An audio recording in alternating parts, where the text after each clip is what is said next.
যশোর শহরতলির রাজারহাট রিপন ইঞ্জিনিয়ারিং ওয়ার্কশপে তৈরি হচ্ছে রেলের বিভিন্ন যন্ত্রাংশ।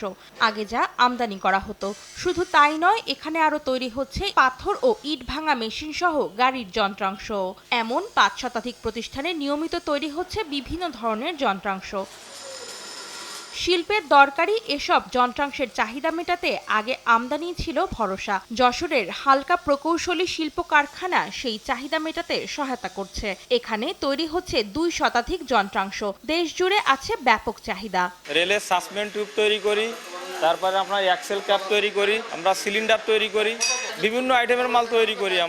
আমরা এখান থেকে বিভিন্ন মেশিন তৈরি করছি এবং বিভিন্ন কৃষি পার্টস তৈরি করছি, বিভিন্ন কৃষি মেশিনারি তৈরি করছি, যা দিয়ে দেশের আমরা ৬০% চাহিদা পূরণ করছি। এইগুলো ধরেন আগে বাইরের থেকে আনা লাগতো, আমরা এখন ৯০% আমাদের দেশেই করা সম্ভব।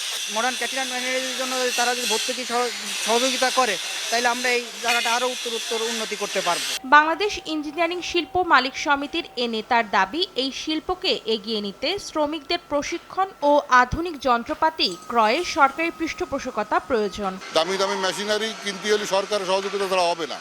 আমি চাই সরকার আমাদের ভর্তুকি দিক কিছু, কারণ এই ডিপার্টমেন্টে তালি আর যন্ত্রণা থাকবে না। আমরা আমদানি নির্ভর কমতে রপ্তানিতে চলে যাব।